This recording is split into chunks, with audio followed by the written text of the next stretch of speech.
Mafia Boss saw his maid sleeping on the street. What he did next shocked the entire city.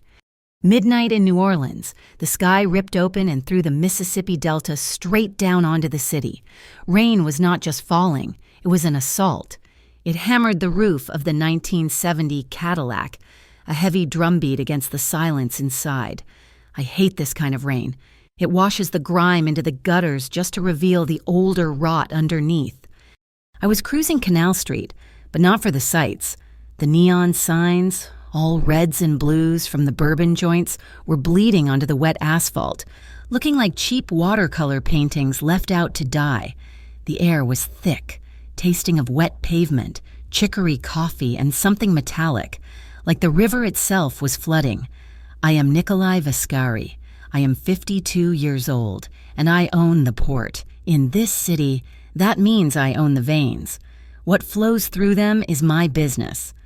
I turned the wheel, the caddy responding like the heavy piece of steel armor it was, heading toward Bayou Crest. My estate is set back from the road, hidden by cypress and ancient oaks, a fortress of white columns and old money.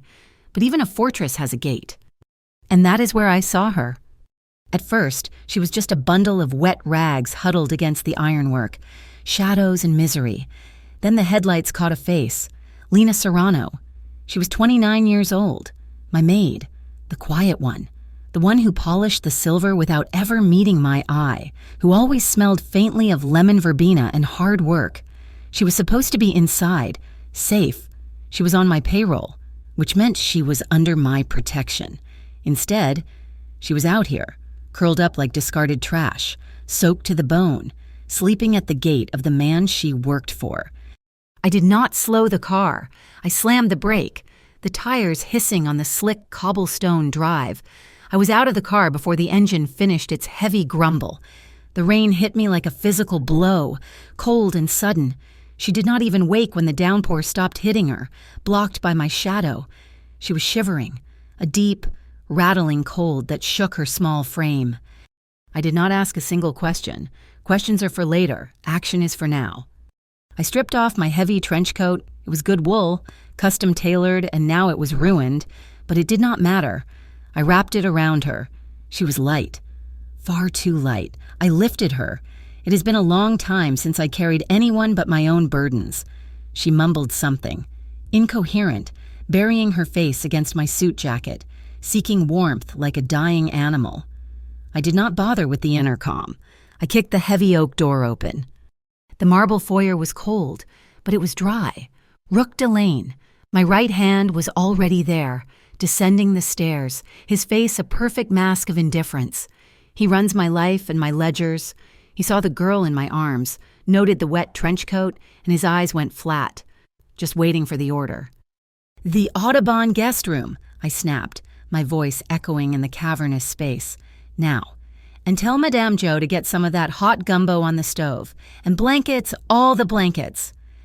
Rook just nodded and disappeared. We got her into the study, onto one of the brocade sofas in front of the massive, unlit fireplace. Rook was back in a minute, not with blankets, but with a lighter. He knelt and lit the kindling. He is efficient. She was shaking so hard her teeth clicked together. Madame Jo, my cook and the only person in the city who is not afraid of me, came bustling in, clucking her tongue, a heavy quilt in one hand and a steaming mug in the other. She forced hot broth between Lena's lips. It took 10 minutes for the words to come out, and when they did, they were broken. "Hearthbridge," she whispered, her voice raw. "Hearthbridge Housing." I knew the name. A charity. One of those new, shiny ones that bought billboards, promising to fix the city's housing crisis. "They promised," Lena choked, shivering despite the fire Rook had roaring now. "For my mother. She is sick. They gave us a voucher. We're a new place, safe." She stopped, taking a shuddering breath. "Tonight, just hours ago, an email. The voucher was canceled, invalidated." She fumbled in the pocket of her thin, soaked uniform. She pulled out a damp, folded piece of paper. A notice? This was on the door. A new debt note. It said we owed. It said we had to leave. Right now. The company. I have never heard of the name. They made us leave. They put my mother on the street. I felt the familiar coldness settle in my chest, the one that always comes before the anger. I run the ports. I move cargo everyone wants and nobody sees. I have rules, strict ones. I do not deal in drugs. I do not deal in people. And I do not tolerate parasites who feed on the weak. This was different from a street fight. This was violation under the color of help. Hearthbridge. I repeated the name, tasting it. It tasted like ash. I looked at Rook, who was standing by the window, watching the storm. Anyone touches my people, I said, my voice quiet, but it carried over the crackle of the fire. Anyone touches my people under the guise of charity. I consider it a raid on my territory. Lena looked up, her eyes big, dark, and still terrified, finally met mine. There was shame in them, the deep, burning shame of the proud forced into dependence. But there was something else, too. A pilot light of fire. "Mr. Vascari," she choked out, pushing the quilt away slightly, "I'm not asking for money." I nodded. I knew. People like her, the ones who really work, they never ask for money. "I am asking," she said, her voice gaining a fraction of strength, "how this is legal, how they can just take a home in the middle of the night." She was not asking for a handout. She was asking for the truth about a legal mugging. My phone buzzed. It was not mine. It was Rook's. He held his up, stepping away from the fireplace. He had been working while I listened. He runs the logistics. He sees the patterns in the chaos. He motioned me into the hall, out of her earshot. "Boss," he murmured, his voice low, "the timing is dirty. An underground transport crew just diverted their entire route tonight, moved everything off the Trident Wharf, rerouted to a private slip, said their usual access was closed for civic maintenance." He paused, letting the implication land. It happened in the same 3-hour window that Hearthbridge, according to the city filings I just pulled, processed 7 evictions in the 9th Ward, all immediate. My mind clicked like a lock tumbler. The port, housing, a fake charity, a ghost crew moving shadow cargo.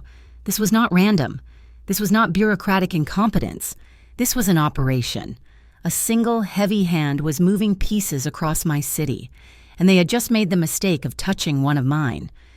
I went back into the study. Lena was watching the fire, the tremors easing into exhaustion. "Rook," I ordered, "call the port sentinels, my internal team. I want every camera on the Trident Wharf reviewed for the last 48 hours.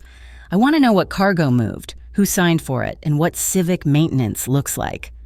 I turned to Madame Jo, who was hovering, wanting to put the girl to bed, make her some real cocoa, "Madame, the thick kind you make when the frost hits, and lock the main gate. Nobody else comes in tonight." Madame Jo nodded, her old eyes understanding the unspoken tonight. Bayou Crest was not just a mansion, it was a lockdown.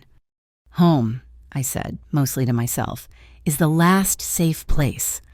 I left her there. An hour later, I came back down for a brandy. The gumbo bowl was empty. The cocoa mug was empty. Lena Serrano was asleep, finally on the sofa. Her head was turned, and I could see where the rain, or maybe tears, had soaked the silk pillowcase. One of her hands was dangling off the cushion. It was not the delicate hand of a guest. It was red, the knuckles swollen from scrubbing my floors, from cleaning my silver, from hard, honest labor. I looked at that hand, the evidence of her loyalty to my house, and I thought about her sleeping against my iron gate in the worst storm of the season. I looked at her, so small in that massive room, and I made a promise in the silence of the library. "Nobody," I said, the words barely a whisper, "just for me and the ghosts in the room. Nobody deserves to sleep on the street under my name." When dawn broke, it cut through the heavy, humid air like a dull knife. The rain had stopped, but the sky was a bruised, sickly gray. I had spent the night in my study, fueled by coffee and a cold, precise anger. Lena woke with a gasp, disoriented. She was still on the sofa, but the room around her had transformed. The heavy mahogany desk was now a command center. A massive map of the Ninth Ward parish was pinned to the wall, red circles drawn around the 7 addresses Rook had found. Copies of rental agreements were fanned out across the dining table, and on my antique whiteboard, Rook had scrawled in black marker Hearthbridge =siphon fund. She sat up, clutching the quilt, her eyes clear now, darted from the map to the papers, and then to me. She understood. We were not just offering comfort, we were waging a war. "My mother," she said, her voice quiet. "Safe," Rook answered before I could. He did not look up from his laptop. "Moved her from the shelter. She's at a private clinic under a different name. Our people are with her." Relief washed over Lena's face, quickly replaced by that same focus I saw last night. She stood up, wrapped in the quilt, and walked straight to the table. She picked up the damp eviction notice she had brought. Carver Quinn. She read the name signed at the bottom, Director of Hearthbridge Housing. "A ghost," Rook said. "No driver's license, no credit history. The name exists only on paper." Lena closed her eyes, not in defeat, but in concentration. She was listening to something in her memory. "I have heard that signature," she said. I looked at her, heard it. "I have a good memory for sounds," she explained, a little embarrassed. 2 weeks ago, at the fundraiser gala you hosted here, for the Children's Hospital, there was a man, and he was standing near the patio, talking to a city councilman. He was holding a pen. He kept clicking it. She looked at me, her gaze intense. It was not a normal click. It was a 3-stage sound, a push, a soft catch, then a hard lock. Click-a-chunk, over and over. He was signing donor receipts. She pointed to the signature on the eviction notice. Carver Quinn signed this, but that pen, the man at the party, he was not introduced as Carver Quinn. "Who was he?" I demanded. "He was introduced as the Deputy Controller," Lena said, "of the Metropolitan Anti-Organized Crime Council." Rook stopped typing. I felt the air in the room get colder. The Mayock. It sounded impressive. It sounded official. It sounded like something designed to scare people. "Rook," I said. "Already on it," he muttered. He typed for 30 seconds. "There is no such agency. Not city, not state, not federal. The Metropolitan Anti-Organized Crime Council does not exist on any government payroll." "So," I said, pacing the room, "we have a fake director signing eviction papers using a name and a pen belonging to a fake government official from a fake anti-crime council. This is not just a scam, it is a theatrical production." "It gets deeper," Rook said, spinning his monitor. "The land registry. Every single one of the 7 properties foreclosed on last night, including Lena's, was immediately remortgaged. The new lien holder on all of them is an entity called the Ardena Civic Trust." "Never heard of it," I said. "It did not exist until 4 weeks ago. It is a blind trust, but the management firm listed on the incorporation papers is Bourbon and Ash LLP. A shell, a law firm with a fancy French Quarter address and no lawyers, just a mailbox, a classic cutout." "While you were pulling land deeds," I said, "I was checking my own house. The Port Sentinels delivered." I tossed a tablet onto the desk. Rook picked it up. The security feed from Trident Wharf, time-stamped at 2:17 a.m., right in the middle of the downpour. A standard 40-foot shipping container was being loaded onto a river barge. It was moving fast. No customs checks, no Port Authority weigh-in. "Look at the side," I said. Rook zoomed in, stenciled on the corrugated steel, barely visible in the grainy night vision, was a reflective code. HB Civic Relief. "Hearthbridge Civic Relief," Lena whispered, horrified. "Fake aid. They are using the charity as cover to move cargo." "Or," I countered, "the cargo is the scam. They are moving the assets. But where?" I walked to the safe hidden behind a 19th century painting of the Battle of New Orleans. I did not bother with the combination. I used the bypass key. I pulled out a small, heavy-duty lockpick set. "There is an anonymous post office box on Decatur," I told Rook. "Paid in cash, 3 years running. It receives invoices for special projects." I think it is time we saw the receipts." 40 minutes later, I was back. I threw a single manila envelope onto the desk. Inside was not a letter. It was a single high-tech key fob and one invoice. The invoice was from a company called Gulf Skies Analytics. The charge $5,000 for aerial survey services. Lena grabbed the paper. She scanned the coordinates listed for the flight path. "Mr. Vescari, this is my street. This is the 9th Ward. The flight path covers every single one of the evicted houses." It all snapped into place. Lena saw it the same time I did.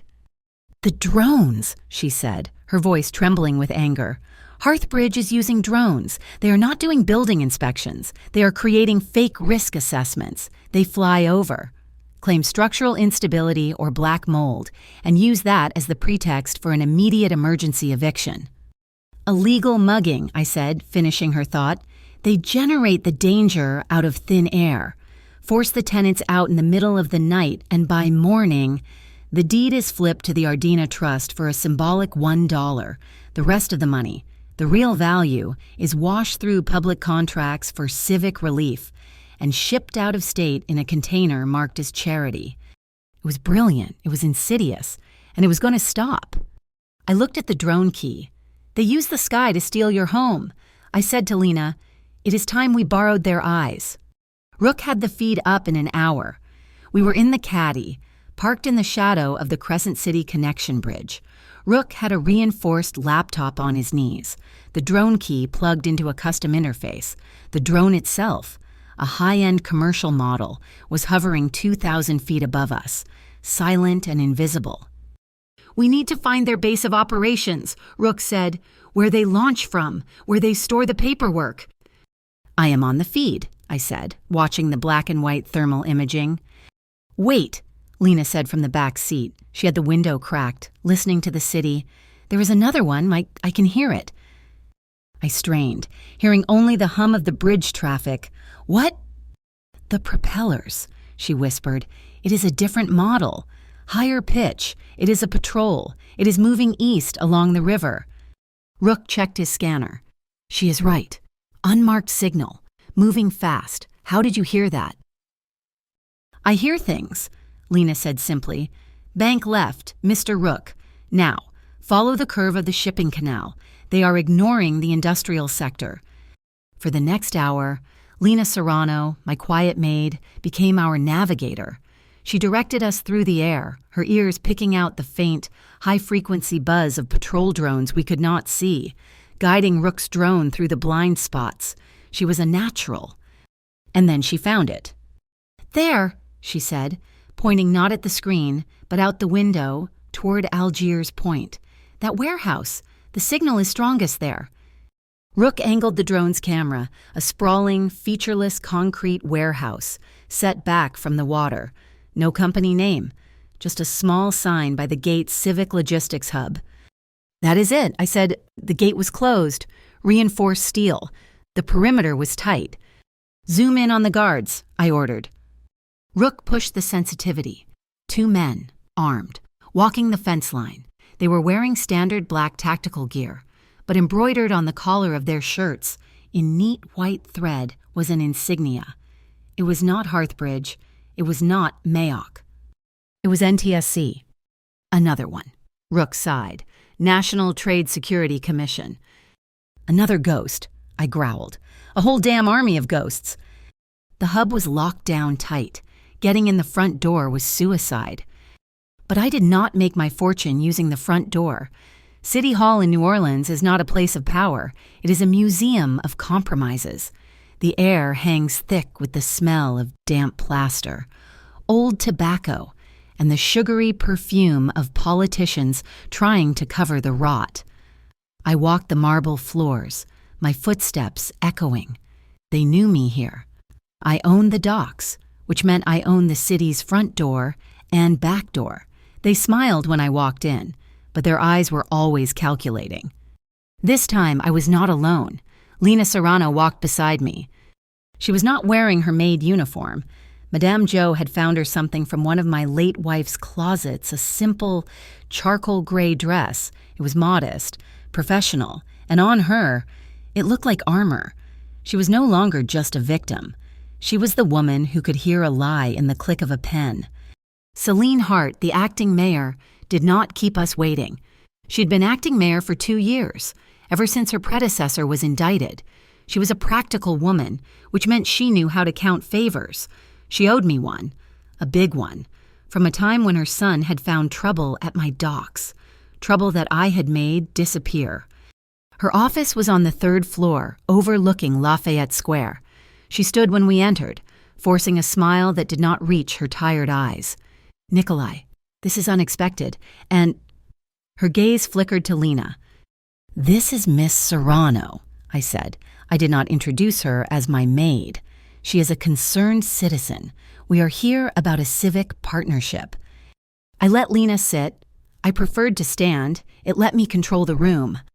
"Celine," I started, my voice low, "you are in bed with ghosts." Her smile froze. "I do not know what you mean." "The National Trade Security Commission," I said. "The NTSC. Why did the city sign a memorandum of understanding with them? Why are they running logistics out of Algiers Point, Amais?" The color drained from her face. She sat down, heavily. That is not possible." I saw the guards myself.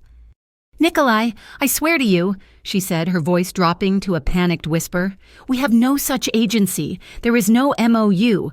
The NTSC is not on any city charter." "Then who gave Hearthbridge Housing the keys to the city?" I pressed. Celine sighed, the fight going out of her. "Hearthbridge," she said, rubbing her temples. "Nick," she leaned forward. "We have a housing crisis. You know that. People are desperate.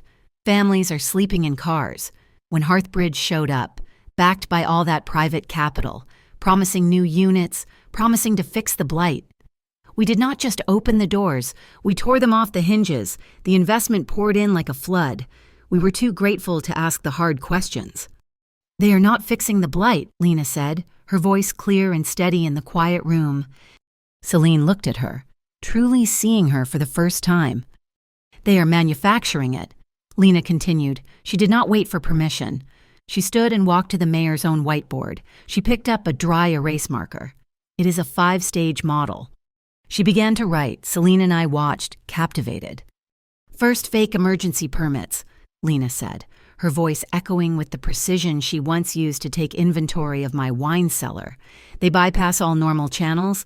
Second, phony drone assessments. They fly a drone, claim imminent structural failure or toxic mold, and generate an immediate, non-negotiable eviction order. Third, the forced removal, usually at night, giving tenants 0 time to appeal. Fourth, the asset transfer.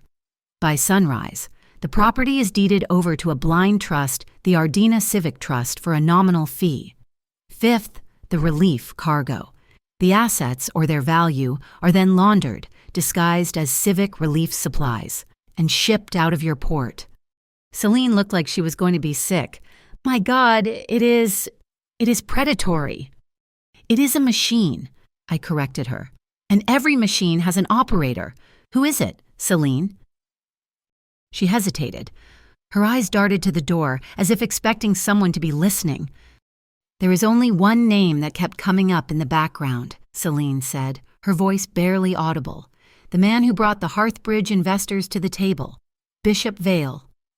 The name landed in the room like a dead weight. Bishop Vale, the city's golden boy, a civic tech mogul who had made a fortune on smart parking meters, surveillance contracts, and data mining public utilities. Vale was investigated last year, I recalled, price gouging on the parking meter contracts. "He walked," Celine said bitterly. "Cut a deal.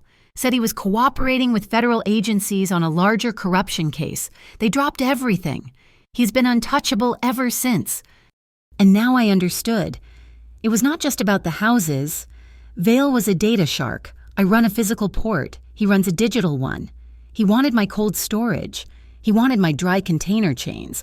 He wanted to control the entire logistics spine of the Mississippi. He could not beat me in a straight fight on the docks. So he was using the mask of charity and an army of fake government agents to bypass me, to build a shadow network, to hawk the city's real estate, and to move his product. He wanted to hurl me from my own port. "This is not just a scam, Celine," I said. "This is a coup, and he is using your desperation to fund it." "I cannot fight him, Nikolai," she whispered, her fear palpable now. "He is insulated.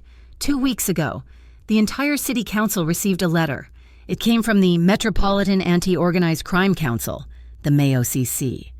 Lena and I looked at each other, the fake agency, the one whose deputy controller clicked that 3-stage pen. "The letter," Celine continued, "contained details about everyone. Councilman Davies' mistress, Councilwoman Boudreau's gambling debts, my son." She looked at me, her eyes pleading.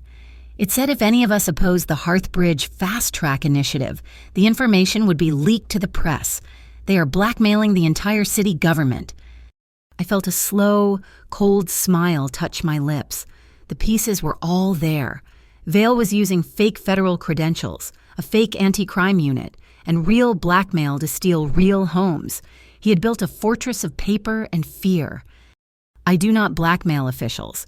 Celine," I said, leaning over her desk, "I blackmail people who pretend to be officials." I saw Lena watch me. Her expression was complex. She was looking at a man she had served coffee to, a man who ran the city's underworld, now using that same darkness to protect her. I could see the internal calculus, the fear warring with a new, strange-tasting hope. For the first time, I think, she truly wanted to trust me. "What do you want?" Nikolai, Celine asked. "I want Vale," I said. "He's hiding behind his shell companies and his fake badges. We need to drag him into the light, publicly." "How?" "The Mississippi River Gala," I said. "The one for the new levee project. It is next week. Vale is on the host committee. He will have to be there." "You want to confront him at the gala?" She shook her head. "It will be a media circus." "Exactly," I said. "He's using the press to blackmail you. We will use them to expose him. I want you to arrange a small reconciliation evening during the event, a public moment of thanks. You, me, and Bishop Vale. Publicly settling our differences over port zoning. Force him to stand next to me. Force him to show his face." "He will never agree," she said. "He will," I countered, "because you will tell him it is to announce a new civic partnership between his tech firm and my port. It is the one thing he wants. He will not be able to resist the bait." Celine looked from me to Lena and back again. She saw the truth in Lena's eyes and the iron in mine. "All right, Nikolai," she said, her voice shaking. "I will make the call. But this will burn the city to the ground if it goes wrong." "The city is already burning, Celine," I replied. "We are just choosing where to set the fire line." We left City Hall, stepping out into the blinding afternoon sun. The air was still thick and heavy. Lena was quiet, processing everything.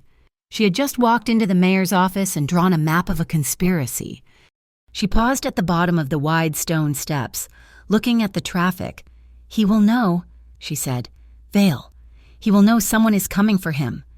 "That is the point," I said, as she stepped toward the curb to wait for the Cadillac, which Rook was bringing around. A black SUV cut across 2 lanes of traffic. It screeched to a halt directly in front of her, blocking her path. The windows were tinted so dark they looked like polished obsidian. The passenger side window slid down with a quiet electric hum. Inside sat a man in a crisp suit. He was smiling, a wide, predatory smile. He was not looking at me. He was looking directly at Lena. Pinned to his lapel, gleaming in the sun, was a small silver insignia. "The NTSC badge?" "You do good work, Miss Serrano," the man said, his voice pleasant. "Very thorough." And then the window slid back up and the SUV pulled away, disappearing into the chaos of the city traffic. The black SUV did not just drive away. It rounded the block, fast, and fell in behind Rook as he pulled the Cadillac around. This was not a warning. It was a tale. I pushed Lena into the back seat of the Caddy, my hand firm between her shoulder blades. "Stay down. Do not move." I got in the passenger side. "Rook, Pontchartrain Expressway. Now. Lose them." Rook's eyes met mine in the rearview mirror, calm, cold. He did not need to be told twice. The Cadillac was old, but I had rebuilt the engine myself. It was not a car. It was a 4,000-pound battering ram with a V8 engine. Rook hit the gas, the tires smoked, the caddy fishtailed on the damp pavement, and then it rocketed into traffic. The SUV was right behind us, weaving through the midday gridlock with a precision that chilled my blood. They were not joyriders. They were professionals. The SUV gained, pulling into the lane beside us. It was a heavy, armored model, and it was aiming to pin us against the concrete divider. "They are trying to box us in," Rook said, his voice flat. "Do not let them," I ordered. We hit the on-ramp to the expressway, the caddy airborne for a second before the tires screeched on the elevated roadway. The lake stretched out before us, gray and angry under the bruised sky. The storm, which had retreated, was rolling back in. The SUV closed the gap. It pulled alongside us. The passenger window lowered, a dark square against the black metal. It was not the man in the suit. It was a man in a black ski mask, and he was not holding a pistol. It was a pneumatic nail gun. Thwack!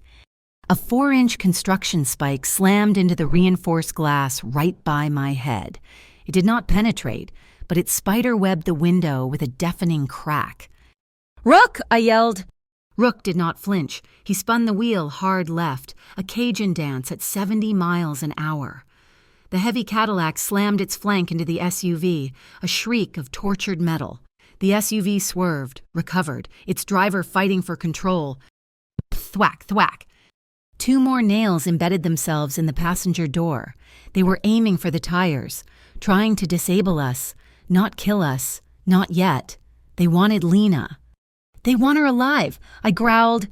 "Their mistake," Rook said. He slammed the brakes, letting the SUV shoot past us, then jammed the accelerator, aiming for their rear quarter panel. "Now, Rook," I ordered. Rook hit a small, unmarked switch on the dashboard, a thick cloud of white smoke. A military-grade smokescreen I had retrofitted into the exhaust billowed out behind us. It completely obscured the bridge, enveloping the SUV in a blinding fog. We heard the crash before we saw it, a long, agonizing screech of tires, then the unmistakable, sickening sound of metal folding like an accordion. Rook slowed, pulling over to the shoulder. We looked back. The smoke was clearing. The black SUV was a wreck, crumpled against a concrete barrier. A jagged fork of lightning split the sky, illuminating the scene in a brilliant, terrifying flash. The rain began to pour again, heavy and cold, hammering the roof of the car. I turned to the back seat. Lena was sitting up, her eyes wide, her knuckles white where she gripped the back of my seat. She was shaking. It was not from the cold this time. It was the deep, rattling vibration of pure adrenaline. I climbed over the center console, ignoring Rook's raised eyebrow in the mirror. I settled on the seat next to her. "Are you hurt?" I asked, my voice rough. She shook her head, unable to speak. "Lena, look at me. Are you hurt?" She finally focused on my face. "No," she whispered. "I am not hurt." I reached out, my hand surprisingly steady. I cupped the side of her face, my thumb brushing her cheekbone. She was cold. I pulled her to me. She was stiff for a second, a bird trapped in a cage, and then she just collapsed. She buried her face in my suit jacket, her body trembling violently against mine. I put my arms around her, holding her tightly. I could smell the rain in her hair and the faint scent of lemon verbena underneath. I was on a bridge over a dark lake, in a ruined suit, with an enemy wrecked behind me and a terrified woman in my arms. I smoothed her hair, my other hand pressing her head against my chest. My voice was dry, rougher than I intended. "I will not let anyone take your home again, Lena. Not ever." We drove back to Bayou Crest in silence, save for the rhythmic thump of the windshield wipers and the ragged sound of Lena's breathing as she fought to control the adrenaline shakes. Back in the study, I ordered Rook to double the perimeter guard. My men, the port sentinels, were visible now, walking the grounds, armed. Bayou Crest was a fortress again. The fire was roaring. I poured 2 fingers of brandy and pushed the glass into Lena's hand. "Drink it." She looked at the glass, then at me. Her hand was shaking so badly she could barely hold it. I closed her fingers around it. "Drink?" She did, coughed as the alcohol burned its way down, but the violent shaking in her hands eased a fraction. "You are bleeding," I said. She looked down, confused. On her left forearm, a long, nasty gash was welling with blood. When she had scrambled into the car at City Hall, she must have scraped it on the door. In the chase, neither of us had noticed. "It is nothing," she whispered. "It is not nothing," I countered. I went to the bar, pulled out the first aid kit I keep stocked for exactly these kinds of nights. "Sit." She sat on the edge of the brocade sofa, watching me. I knelt in front of her. I was still wearing my leather driving gloves. I pulled them off, slowly, finger by finger. The scar was stark white against the weathered skin of my left wrist. It was old, puckered, a half-moon shape that curled around the bone, a permanent reminder. Lena's eyes fixed on it. She could not help it. I did not look at it. I focused on her arm, opening the antiseptic wipe, my touch gentle, practiced. "I know what it is like," I said, my voice quiet in the room, muffled by the sound of the rain lashing against the windows. "To be thrown out." She looked up from the scar to my face, surprised. "I was 14. I said, I applied the antiseptic." She winced, but did not pull away. "My old man died. His business partners decided the family apartment was part of the debt. They gave my mother and me 10 minutes. We walked out with what we were wearing. We slept in a rusted-out pickup in Algiers for 3 nights before my uncle found us. I wrapped the bandage, my movements precise. I remember the cold and the shame, the feeling that the world just decided you did not have a right to take up space. I finished the bandage, securing the tape. I looked up. Her face was inches from mine. She was not looking at my scar anymore. She was looking at me. Really looking at me. The room was silent, save for the crackle of the fire and the drumming of the storm. The air was filled with the smell of brandy, old books, and the metallic tang of her blood on the sterile wipe. Her breath was unsteady. So, I realized, was mine. I did not plan it. I am not a man given to impulse. But I leaned in. It was not a chase.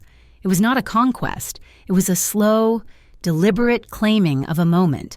I put one hand on her shoulder, the other cupped the back of her neck, my thumb stroking the soft skin just below her hairline. The kiss was deep. It was slow. It was the taste of brandy and adrenaline and a shared unspoken history of loss. It was not just gratitude. It was recognition. It was 2 people who had been discarded by the world, finding an anchor in the middle of a war.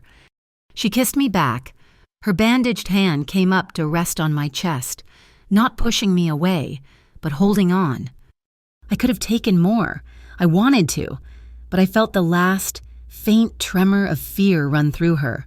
The fear was not of me, but of the day, of the chaos, of being a passenger in her own life. I pulled back, just enough to look her in the eyes. Our foreheads were almost touching. "I will not touch you again," I said, my voice thick. "Not while you are still afraid." She did not say anything. She just nodded. A small, trusting gesture that hit me harder than the nail gun. She released my chest, but instead of moving away, she leaned forward, resting her bandaged arm on my shoulder and pressing her forehead against my collarbone. A silent, weary surrender. Not to me, but to the first moment of safety she had felt in days. I put my arms around her, just holding her. The rain outside seemed to soften its assault, quieting to a steady drumming. The moment was broken by the sound of a throat clearing. "Rook."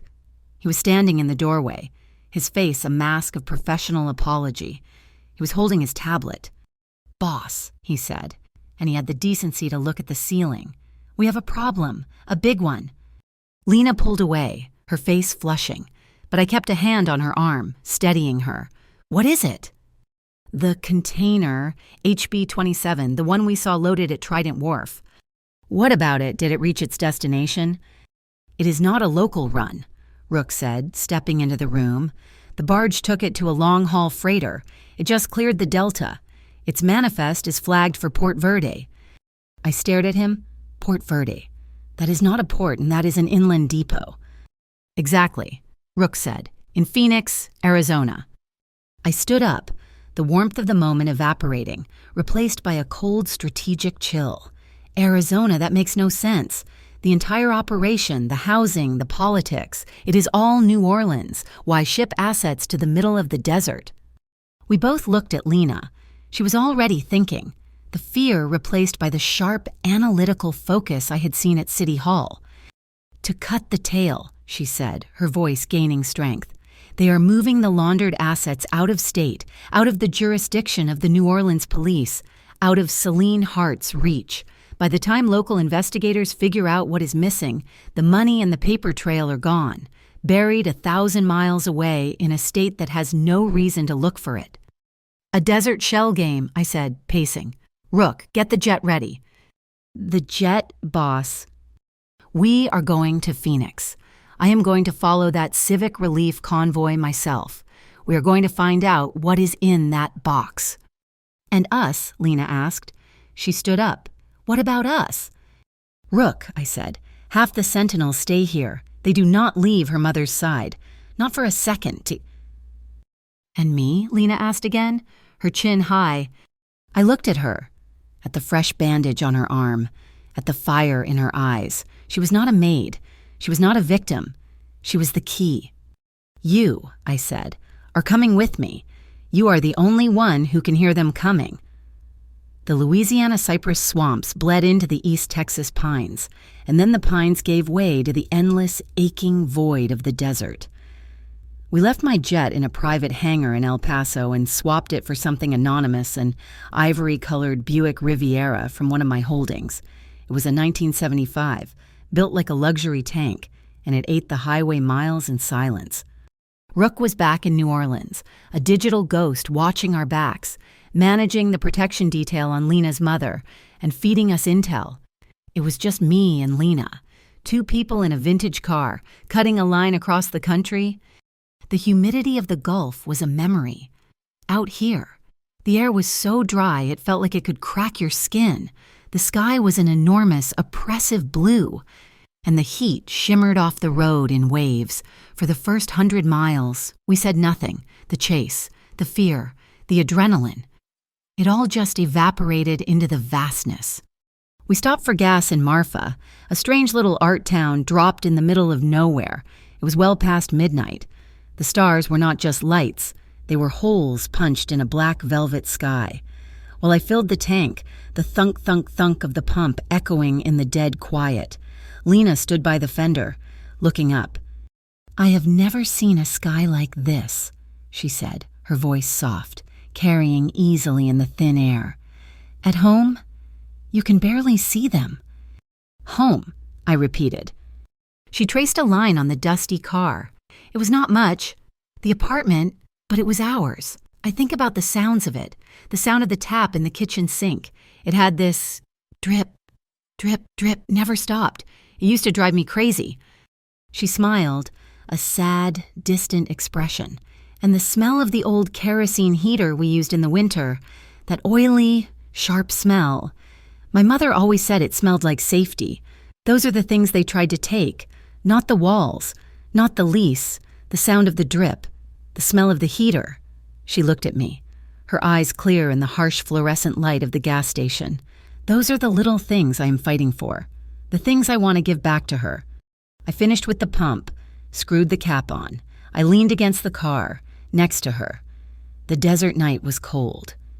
My younger brother, Mateo, I said. My voice sounded strange, rusty. I had not said his name out loud in maybe 20 years.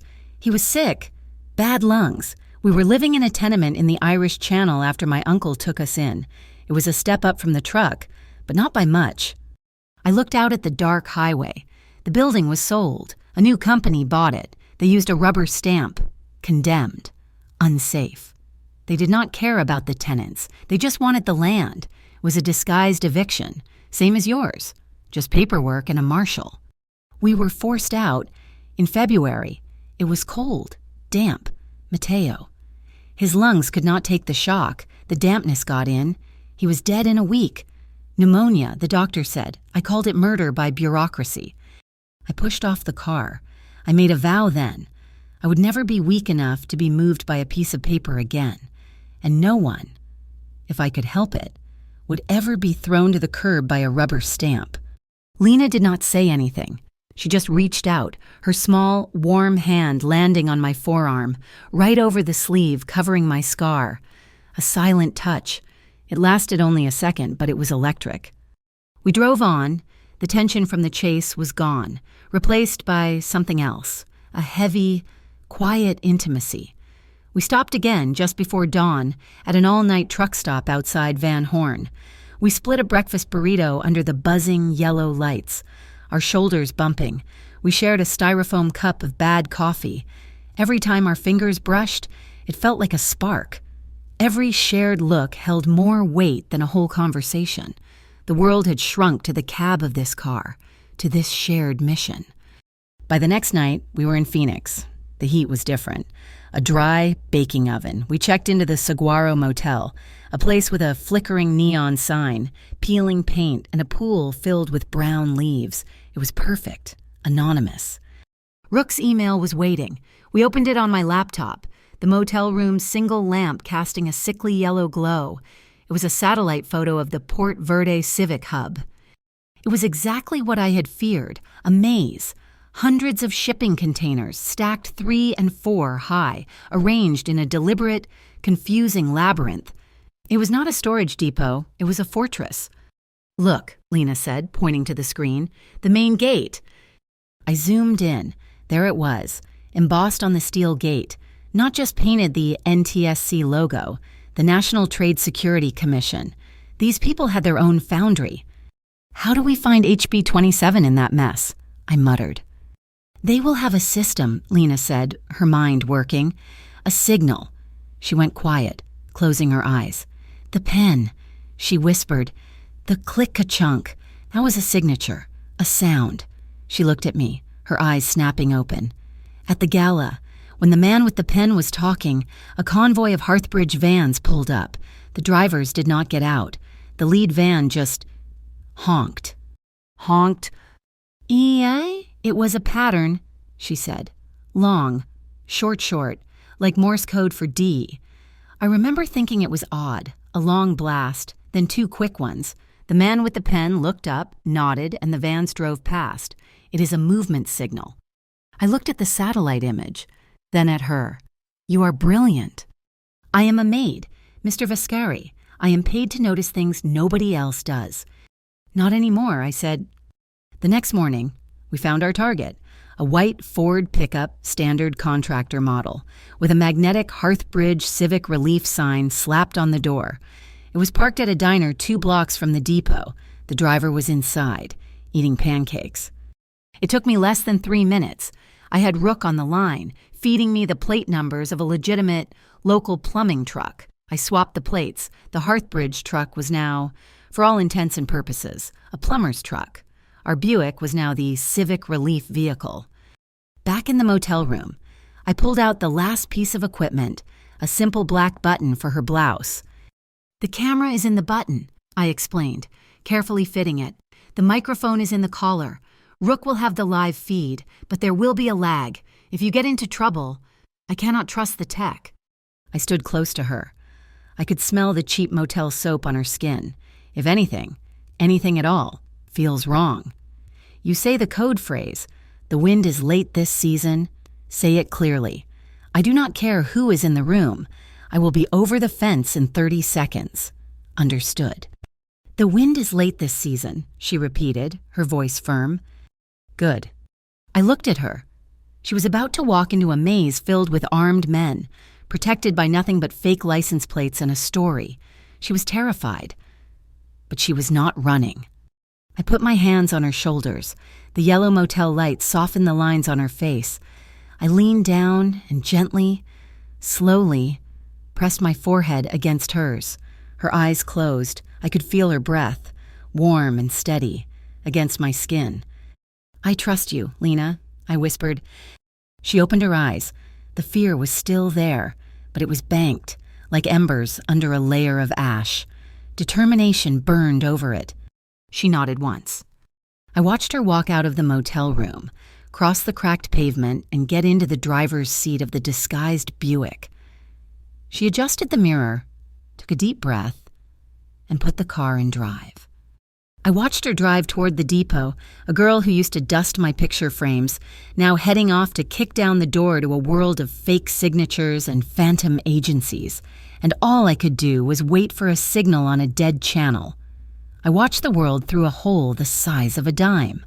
The feed from Lena's button camera was grainy, beamed to a high-definition monitor in the back of a black utility van parked a half-mile away in the desert scrub. Rook was beside me, his fingers flying across a bank of electronics, monitoring their network security. He had flown in on a separate flight, our Plan B, and had been setting up our exfiltration route since we landed. On the screen, Lena's view was jerky as she walked. She had used the long, short horn signal, and the massive NTSC-branded gate had slid open with barely a sound. She walked past the guards, head down, clipboard in hand, looking like just another cog in their machine. She headed straight for the container Rook had tagged from the satellite HB-27. She unlatched the heavy bar and swung the door open. My breath caught. It was not humanitarian aid, it was a stage set. The container was packed to the ceiling with rolled-up plastic signs, the kind you see staked in lawns during election season, but these had been repainted. Emergency evacuation, severe structural risk. Danger, toxic mold hazard. They were props. Props for a citywide hostile takeover. She is moving, Rook murmured, tracking her. Lena left the container, walking with purpose toward a cluster of prefabricated mobile offices, the heart of the operation. She pushed open the door to one. My screen filled with the image of an office that was both official and completely fake. The walls were thin. A fuzzy, poorly printed insignia of the Mayo C was thumbtacked to a corkboard. Another, for the NTSC, was taped to a filing cabinet. On a cheap metal desk, a thermal receipt printer was chugging away, spitting out paper after paper. Lena's hand, steady, reached out and grabbed one. The camera zoomed in. Property Risk Assessment 927 Desire Street. Finding critical black mold infestation. Finding compromised roof rafters. Action immediate. Non-negotiable vacation of property. It was a factory for fake diagnoses, automatically condemning every single property on their list. Lena's gaze lifted. On the wall above the humming printer was a standard office clock, but this one was expensive, brushed aluminum, with a clean, minimalist face. Etched into the base was a name, Bishop Vale Foundation. He was not just funding this, he was branding it. A laptop on the desk was open, active in a Zoom call. A man's voice, tinny and self-important, filled the small office. I recognized it from the recordings Rook had pulled from City Hall. Carver Quinn. "And the final liberation is on schedule," Quinn was saying, his face a mask of bureaucratic pride on the screen. "We will process the remaining 48 units, and the titles will be transferred to the Ardena Civic Trust no later than 72 hours before the gala. We are clean. Vale will be very pleased."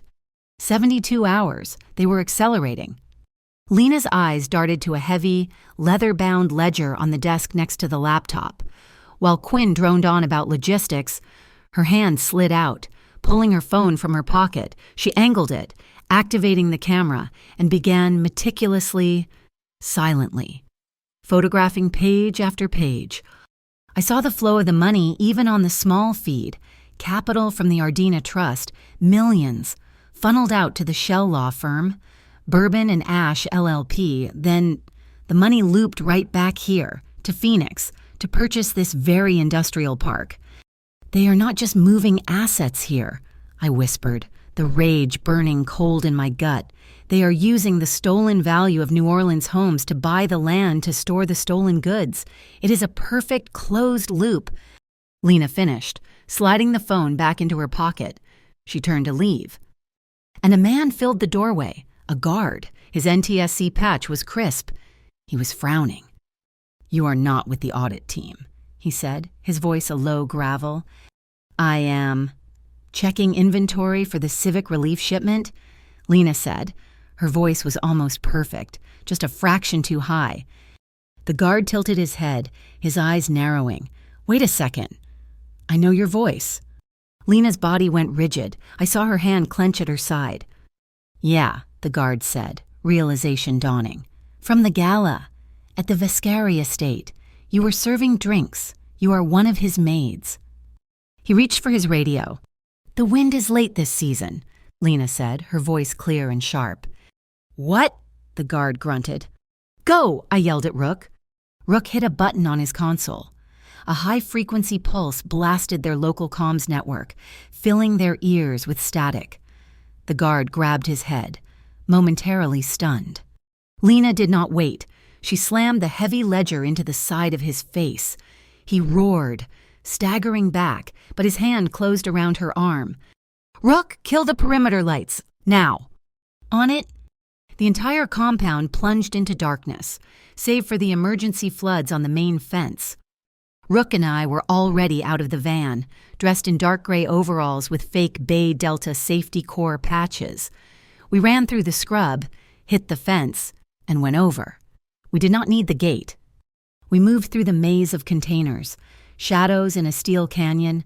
2 guards, drawn by the commotion, rounded the corner. They never saw us. Rook used a taser, a silent, efficient drop. I used my fist, a single hard blow to the throat. They were down before they could make a sound. We reached the office. The guard was dragging Lena out, his hand clamped over her mouth. "NTSC-IIB Form 27K, I yelled, my voice a sharp bark of authority. "Bay Delta Safety Inspection. What the hell is going on here?"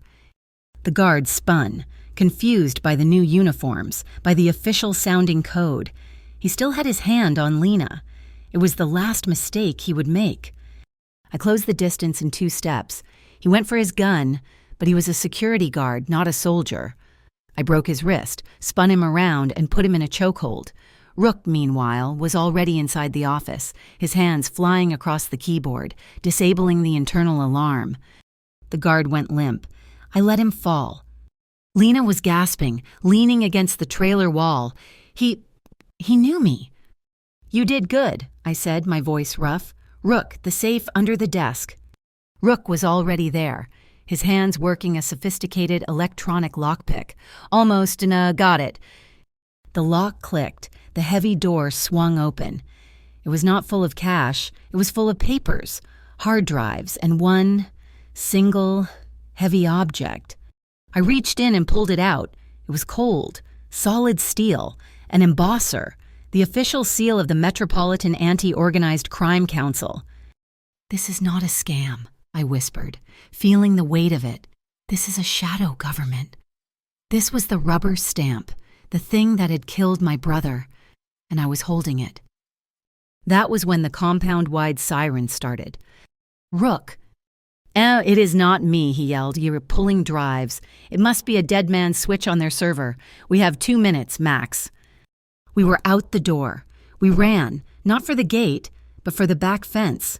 Lights were flashing. Voices were yelling. We were 3 shadows in a labyrinth. We reached the fence, a 10-foot chain link topped with razor wire. Rook threw a heavy canvas blanket over the wire. "Go. I am right behind you." I grabbed Lena, threw her up and over. She landed hard on the other side. I vaulted over, landing beside her. The ground was not pavement. It was wild desert, a field of cholla and prickly pear cactus. We ran. The desert tore at us. A patrol truck screeched around the side of the compound, its headlights catching us. Lena stumbled, crying out as she fell hard, her shoulder scraping against a jagged rock. She tried to get up, but her ankle buckled. I did not stop.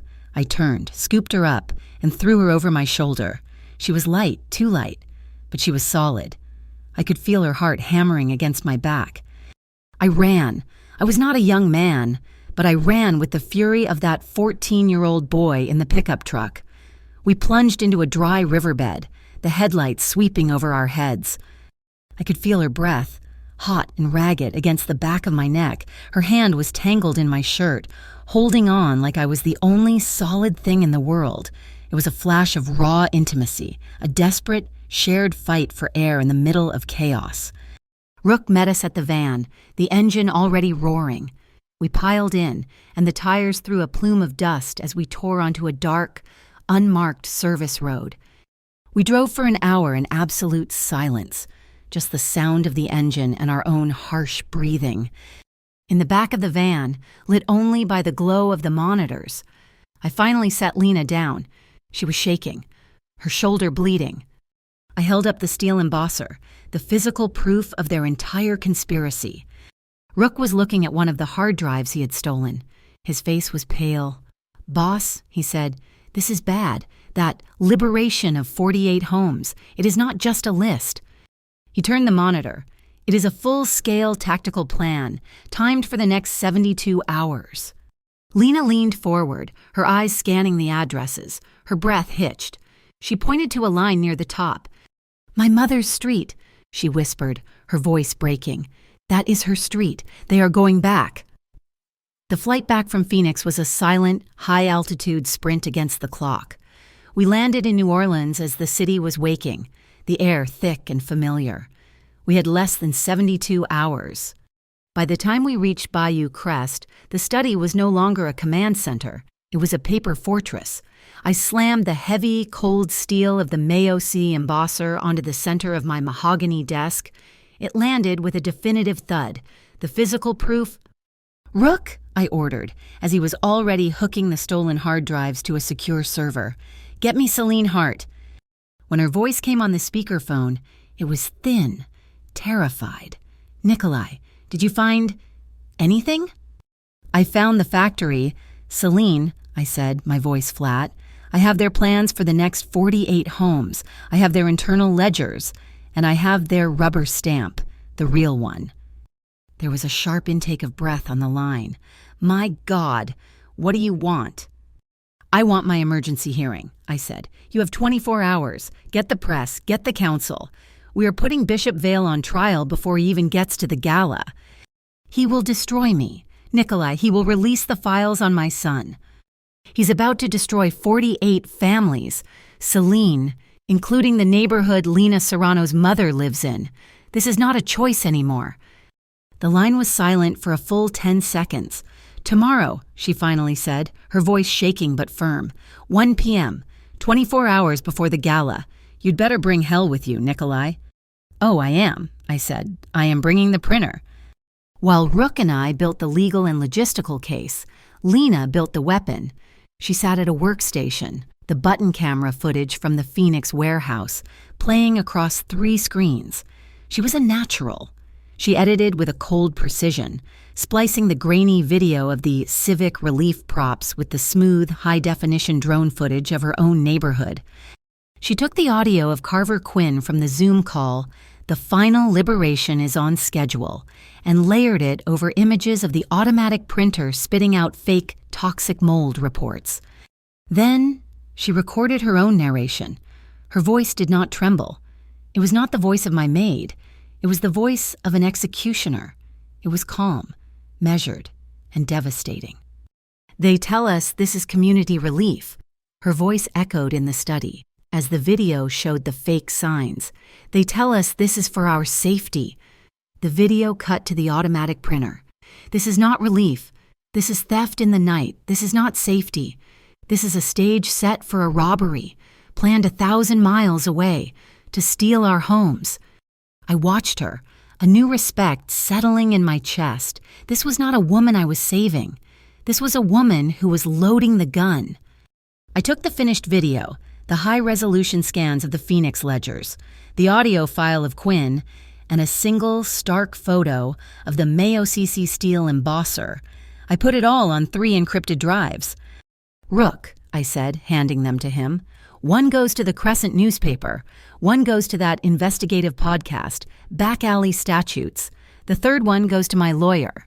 Tell them all the same thing. If I do not call them with a passcode by the time the gala ends, or if I or Miss Serrano have an accident before then. They publish everything." Rook nodded, understanding. A dead man's switch. That night, the house was quiet, the calm before the final assault. Rook was gone, delivering the packages. The sentinels were shadows on the lawn. The hearing was set for the next day. I found Lena on the wide back porch, overlooking the bayou. The rain had stopped hours ago, but the air was still heavy, smelling of cypress and damp earth. She was leaning against one of the massive white columns, just staring out into the darkness. I stood next to her, not speaking for a long time. The only sound was the chirp of insects and the distant hum of the city. "We are ready," I said, more to the darkness than to her. She turned, her face pale in the faint moonlight.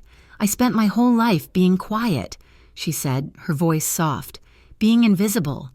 I thought that was how you survived, but they came for me anyway." "They came for the wrong one," I said. She looked at me, her eyes searching my face. "You could have just given me a new apartment, a new job. Why, all of this? This is not your fight." "They used a rubber stamp to kill my brother. Lena," I said, my voice rough. "They put my family on the street with a piece of paper. This is not about your apartment. This is about burning down the factory that makes the stamps. This has always been my fight." The silence that followed was heavy, charged.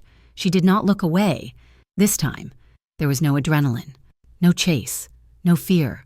There was only the truth, hanging in the humid air between us. I put my hand on her cheek. Her skin was warm. She leaned into my touch, her eyes closing for just a second. I leaned in. The kiss was not like the one on the bridge. That was adrenaline and desperation. This was slow, deliberate. It was a promise. It tasted of the exhaustion, the shared secrets, and the cold anger that had fueled us for days. It was long and deep, a silent conversation in the dark. My hand slid to her waist, pulling her flush against me. She was solid, real.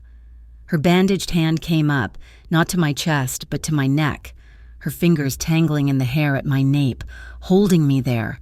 My suit jacket fell open, and I pulled her half inside it, shielding her from the night chill, her back pressed against the column, my body a shield. Her breath hitched, then stopped, held. I felt my own lungs tighten. We were balanced on a precipice. The whole world reduced to this one point of contact, this shared warmth in the face of the coming battle. I could feel the tension in her, a trembling that was not fear, but a tightly coiled energy. She was my partner in this. I respected her too much to take advantage of the moment. I pulled back, slowly, just enough to rest my forehead against hers. "I do not need a savior, Nikolai," she whispered, her breath warm against my lips. "Good," I whispered back. "I am not looking for someone to save. I need an equal." The moment was broken by the sound of Rook's footsteps on the porch. He stopped, looking profoundly apologetic. "Boss, you need to see this." I did not let go of Lena, just kept an arm around her waist as she turned with me. Rook held out his tablet. "Hearthbridge just filed a new entertainment permit for the gala." Rook said, "They have hired the Rebirth Brass Band and a $15,000 fireworks display. They are calling it a community sharing celebration." I felt Lena stiffen, a distraction. She breathed. "Exactly," I growled. "They are going to hit your mother's neighborhood. While the whole city is looking at the sky, they are using the gala as the final smokescreen." As the words left my mouth, my personal phone buzzed, a text from Celine Hart. I opened it. It was one sentence. "Nikolai, I am sorry. The hearing is off. They know." I hit her number. She picked up on the first ring, her voice a panicked whisper. "I cannot do it. Nikolai, I just got an email from the Mayoka. He threatened you again. Worse, he strongly requested I postpone the hearing indefinitely to avoid interfering with an ongoing federal investigation." "It is Vale," I said. "I know," she choked. "The email, it was signed digitally. B. Vale and Nikolai. It had an attachment. I do not know how they did it, but it was embedded in the signature, an audio file. When I clicked it, it was just a sound, a pen, clicking, 3 times. Click-ka-chunk. He was not just blocking us, he was taunting us, he knew. I hung up the phone. Lena was watching me, her face grim. "The hearing is off," I said. "So what do we do?" she asked. "They have won." "No," I said. I looked past her, toward the lights of the city. "He just canceled our hearing." I walked into the study and picked up the embossed invitation to the Mississippi River Gala. He thinks he is using the gala as a smokescreen. Fine. I looked at Lena. He just moved the trial. We are going to bring our evidence to his party. The next day, just hours before the gala, Lena went to St. Tremy Mercy. I waited in the car. I watched through the window as she sat by her mother's bed, holding her hand. Her mother looked calm, safe, protected by my sentinels outside her door. When Lena came back to the car, she was quiet, her face set. "How is she?" I asked, as we pulled into traffic. "She is good. She is strong." Lena looked out the window at the city streets. She told me I looked different, less tired. Lena turned, her eyes meeting mine, a small, fragile smile on her lips. She said, "You finally found someone who will not let you sleep in the rain anymore." The Mississippi riverfront was a galaxy of stolen light. String lights were draped from the oaks. The stage was a massive platform of glass and steel built out over the water, and the city's elite were preening in their expensive clothes, drinking my whiskey and celebrating a project I could not care less about. The air thrummed with anticipation, the low, steady beat of a brass band tuning up. This was New Orleans at its worst, all shine, no substance. I stood in the shadows near the sound booth, Rook's main man on the inside, a tech genius named Click, who was now, for all intents and purposes, the gala's audio-visual director. Lena was beside me, a simple, severe black dress, her only armor. She was perfectly still, a column of quiet fury amidst the champagne-fueled laughter. Then he appeared. Bishop Vale walked onto the glass stage to a wave of polite applause. He was exactly what I expected, handsome, slick, radiating a manufactured charm. He wore an expensive suit like it was a second skin, and he was not alone. Flanking him was the man I now knew as Carver Quinn, looking nervous, and behind them, 4 men in dark suits with NTSC pins on their lapels, trying to look official, but their eyes were roving, scanning the crowd. They were muscle, not agents. The press, just as Vale had planned, swarmed the front of the stage, cameras flashing. Celine Hart walked to the podium, her face pale but set.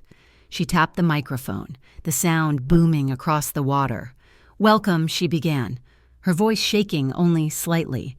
"Welcome to the Mississippi River Gala. We are here tonight to celebrate the future of our city." She went on for 5 minutes, reading the approved script. Vale smiled, nodding, accepting the praise. I watched his eyes. He was not looking at Celine. He was scanning the crowd, looking for me. "And in building that future," Celine continued, "we must also honor the voices of those who are fighting for its present, those who have been affected by our city's crises." Vale's smile tightened a fraction. This was not in the script.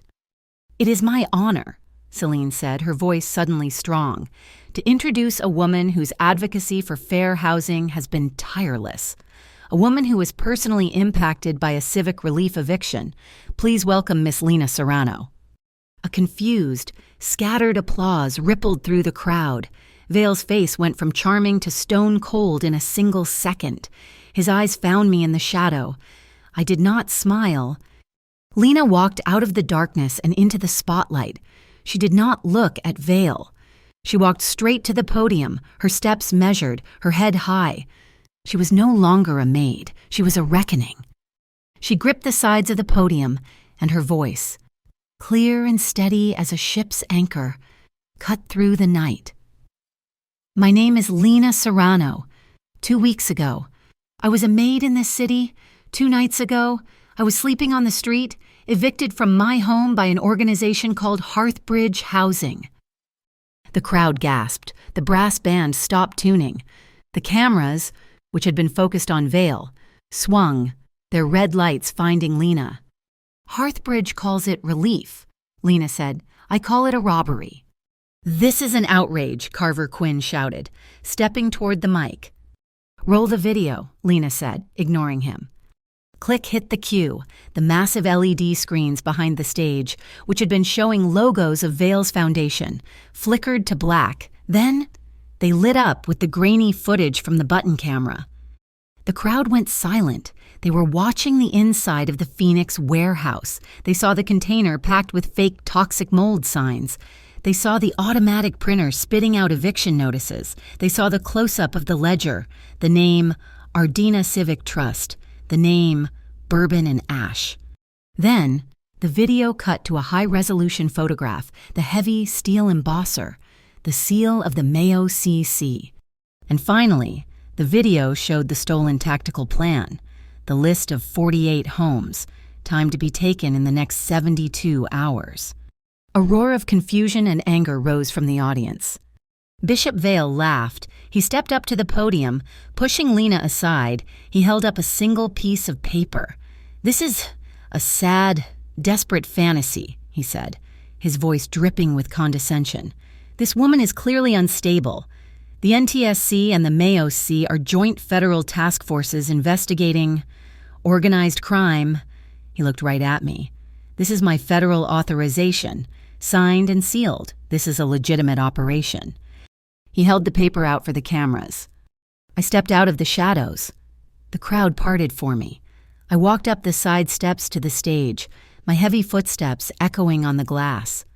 Your paper is a forgery. Vale, I said, my voice carrying without a microphone. He looked at me, pure hatred in his eyes. Vescari, you have no right to be up here. I am a citizen, but I said, and I brought you a gift. I reached into my coat pocket. I took out the heavy, cold steel Mayock embosser. I threw it onto the table in front of him. It landed with a sound like a gavel. Clang! The cameras, broadcasting live across the city, zoomed in. They focused on the seal. Look closely, I said to the press. A real federal seal has a code, a departmental number, an official marking, this one. The camera zoomed in. There was no number. There was no code. Just Vale's custom-designed, fraudulent emblem. It is a prop, I said, just like the signs in the container.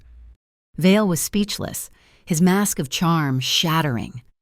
And speaking of signatures, I said, nodding to Click. Suddenly, a sound blasted over the entire PA system, a sound I knew well now. Click-a-chunk, click-a-chunk. It was the audio file of the 3-stage pen. That, Rook's voice said, recorded, is the audio signature embedded in the digital file B Vale used to blackmail the mayor. Click's screen split. On one side, a visual waveform of the pen, click. On the other, a waveform from an anonymous acoustics expert. A voiceover said, "The mechanical signature is identical. This is not a common pen. It is a custom-tooled, high-pressure mechanism. The statistical match is over 99%. The crowd exploded. This was not an allegation. This was proof. Carver Quinn, his face sheet white, looked at Vale, then at the 4 NTSC guards. He screamed, "Get them! Stop this!" The 4 fake agents surged toward the stage, their hands going inside their jackets. But they never made it. The crowd near the stage seemed to part, and suddenly, the 4 agents were surrounded by my men, the port sentinels, dressed as event staff, waiters, and even 2 as members of the brass band had been standing next to them the whole time. It was not a fight. It was an extraction. My men were professionals. They used hand locks, pressure points. It was silent, brutal, and efficient. In 10 seconds, the 4 NTSC men were on the ground, zip-tied and being dragged out of sight. No shots fired. Bishop Vale stared, his entire operation collapsing. He had 1 card left to play. He pulled a small remote from his pocket and pressed the button. "Showtime!" he yelled. On cue, the sky exploded, a barrage of fireworks, the $15,000 distraction, launched from a barge on the river. Reds, greens, golds. The crowd, startled, looked up. As the first volley peaked, Vale pressed another button. The entire riverfront, every string light, every stage light went black, plunging the gala into absolute darkness, lit only by the rhythmic explosions of the fireworks above. It was a brilliant tactical move, a blackout. In the chaos, I grabbed Lena, pulling her behind me. "Stay close." Vale was gone, disappearing off the back of the stage. "Nikolai, look." Lena's voice was sharp. She was not looking at the fireworks. She was looking at the water. In the flickering, colored light of the explosions, I saw it, a dark shape moving on the river. A low, quiet barge, its engine muffled, sliding toward a private loading dock just behind the stage. On its deck, a single container, HB-27. It was the eviction team. They were using the gala, the fireworks, the blackout to move their equipment into the city for the final assault. A signal light flashed from the barge, cutting through the dark, long, short. Lena grabbed my arm. "That is it, the signal." She did not wait for me. She ran back to the podium. The main microphone was dead, but the live broadcast feed, on an independent battery, was still hot.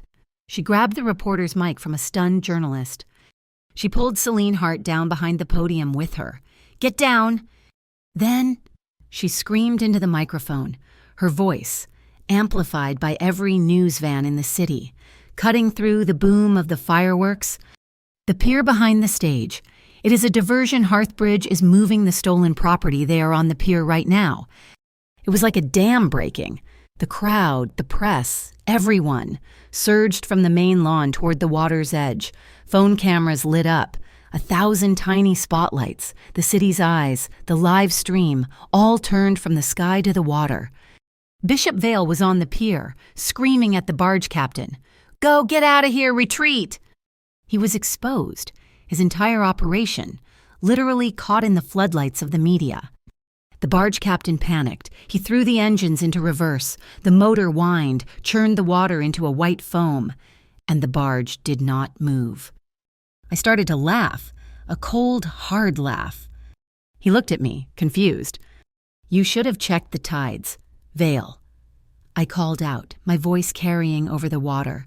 "Celine Hart is not the only one I had a meeting with today." I had met with the Port Authority. I knew the river. "It is low tide, Bishop," I yelled. "Your ship is stuck." The barge was hopelessly grounded in the Mississippi mud, trapped, exposed, finished. The world was a chaotic mess of flashing phone lights, booming fireworks, and the panicked shouts of the crowd pressing toward the pier. In the confusion, Vale moved like a snake. He saw his escape route. The barge was gone. He saw the crowd, led by the press, turning him into a cornered animal. He grabbed the nearest weapon, Lena. He lunged through the dark, snagging her by the arm. "You," he snarled, his voice stripped of all its manufactured charm, leaving only a raw, terrified rage. He dragged her toward the dark metal stairs that led down from the stage to the water. "Nikolai!" she cried out. Vale shoved her against the railing, and his hand went to his breast pocket. He pulled out a pen. It was not the clicky pen. This one was thicker, matte black, with a wicked-looking metal tip. He jammed it against the soft skin of her throat. "It is a high-voltage stunner. Viscari," he screamed, his voice cracking. "One press, and her vocal cords are fried. Back everyone up. Get them back." I froze. The crowd froze. The cameras all zoomed in, capturing the raw, ugly moment. I started walking toward him, my hands held open, away from my body. I could feel the cold weight of the pistol under my jacket, but it was useless. We were live, on every screen in the city. 100 phones were pointed at us. If I drew a weapon, I would be the villain. He knew it. "Let her go, Val," I said, my voice low and calm. "It is over. The barge is stuck. The police are on their way." "The police?" he laughed, a high, hysterical sound. "I am the police. I am the Mayo CCC. I am the NTSC." "You are a fraud," Lena choked out, her hands gripping his wrist, trying to keep the pen from pressing harder. "Shut up," he shrieked, pressing it tighter. I was 10 feet away. 5, he tensed, his thumb moving to the button. "I told you to stop." He jabbed the pen forward, not at Lena, but at me, a desperate lunge. I took the hit. The electricity was a white-hot explosion. It felt like a mule kick to the chest. My entire body seized, my muscles locking in a violent, agonizing spasm. The force of it threw me backward onto the glass stage. I landed hard, the air driven from my lungs, my vision temporarily whiting out. I heard Lena scream. I heard the crowd roar. Through the static in my ears, I heard Rook's voice, not from beside me, but booming over the PA system, which had just flickered back to life. "The barge," he yelled from the sound booth. "The power to the pier is cut." Vale looked, panicked, at the barge. The crew was trying to use the hydraulic ramp, trying to get the container open, but nothing was working. Rook had killed the remote power. HB-27 was just a dead box on a stuck boat. One of the barge hands, in a desperate panic, grabbed a crowbar and broke the lock on the container, probably hoping to offload the contents by hand. The heavy doors swung open, and in the glare of a dozen news cameras, the contents were revealed. It was not relief supplies, it was not equipment, it was filing cabinets, stacks of paper, and hanging on the wall was a massive whiteboard detailing the entire eviction script, step by step, for the final liberation. It was their playbook, exposed for the entire city to see. "In this country," Vale muttered, his eyes wide with defeat, staring at his exposed plan. "The seal is supposed to beat the truth. The paper is all that matters."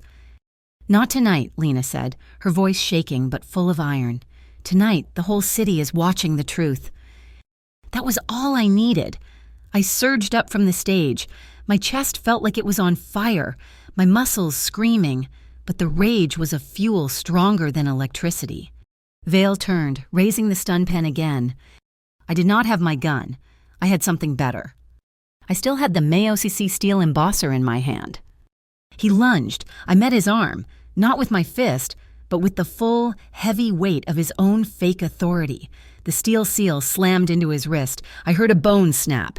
The stun pen clattered to the glass. He screamed, but I did not give him time. I tackled him, driving him down to the stage. He was wiry, strong, fighting like a cornered rat. "Rook now," I yelled. One of my sentinels, the one who had been pretending to be the drummer for the Rebirth brass band, was instantly there. He did not have a gun. He unclipped the heavy, braided nylon strap from his Mardi Gras drum and threw it to me. I wrenched Vale's arms behind his back. I looped the drum strap around his wrists, pulling it tight, the gaudy purple, green, and gold colors a perfect, humiliating cage. The crowd, seeing him bound, seeing Lena safe, erupted in a deafening cheer. The fireworks, forgotten, launched another volley, lighting the scene in brilliant gold and red. Lena did not rush to me. She stood tall, turned, and walked straight to the nearest news camera. She pointed not at Vale, but at the open container on the barge. "Hearthbridge housing is not relief," she announced, her voice booming, all traces of the Maid gone. "The MAOCC and the NTSC do not exist. This is an organized ring to steal your homes. We have the proof, we have the ledger, and we have the man who signed the orders." As if on cue, the real police, the Parish Harbor Patrol, their blue lights finally flashing, swarmed the pier. They were not Vale's men. They were the city's. Celine Hart, her face a mask of cold fury, stepped forward. She was holding a document. "By the authority of the City of New Orleans," she declared, "I am signing an emergency protection order, effective immediately. All evictions related to Hearthbridge Housing and the Ardena Civic Trust are frozen for 60 days, pending a full criminal investigation." The officers hauled a sputtering Carver Quinn and a stunned, silent Bishop Vale to their feet. "Bishop Vale, Carver Quinn," the ranking officer said, "you are under arrest for conspiracy to commit fraud against the citizens of this parish." It was over. The crowd was a wall of noise. The press was a storm of flashing lights. The fireworks were hissing their finale overhead. I walked over to Lena. My chest ached. My suit was torn. I was exhausted, but I had never felt more alive. She looked at me, her eyes shining in the explosive light, wet with tears she refused to let fall. I stood in front of her, in front of the entire city, in front of the world that was watching us live. "Lena," I said, my voice rough, "if you want it, Bayou Crest, it is yours. I will sign the paper tonight. I will put my home in your name." It was not a proposal. It was a vow, a transfer of power, the ultimate security, a deed, a rubber stamp that was real. She looked at me for a long, silent moment. The roar of the crowd and the boom of the fireworks faded to a dull hum. She raised one hand, the one that was not bandaged, and slowly, deliberately, placed it flat on my chest, right over my heart, right over the spot where the pen had struck me. "Home is not on a piece of paper, Nikolai," she whispered, her voice thick with emotion. "Home is right here." I pulled her to me. I wrapped my arms around her, burying my face in her hair, smelling the rain and the smoke and the victory. She clung to me, her body molding against mine, a long, warm, and solid embrace. It was not flashy. It was not for the cameras. It was for us. And for a moment, the only sound I heard was the applause of an entire city, finally drowning out the last echoes of the rain. In the crowd, Rook looked down at his phone. A text message had just come through from his deep web contacts. "Ardena Civic Trust is filing for emergency dissolution, effective immediately." A second text came in, 1 second later. "Bourbon and Ash LLP, website down, phones disconnected. The firm has vanished." The knot, tied over months of conspiracy, had been cut in a single night, a week. In 1 week, the story was rewritten. The gala was not the disaster Celine Hart had feared. The papers were calling it the night the city saved itself. Bishop Vale and Carver Quinn were denied bail, and the federal case against them was a stack of slam-dunk evidence. Starting with the click-ka-chunk audio file and ending with the steel Mayo-Cesium embosser, Celine, suddenly the most popular mayor in the city's history, moved fast. She formed the city's first Integrity Housing Commission. She did not staff it with politicians. She staffed it with community leaders, architects, and legal aid lawyers. And the first person she named as an independent advisor, the one whose vote was required for any new public-private partnership, was Lena Serrano.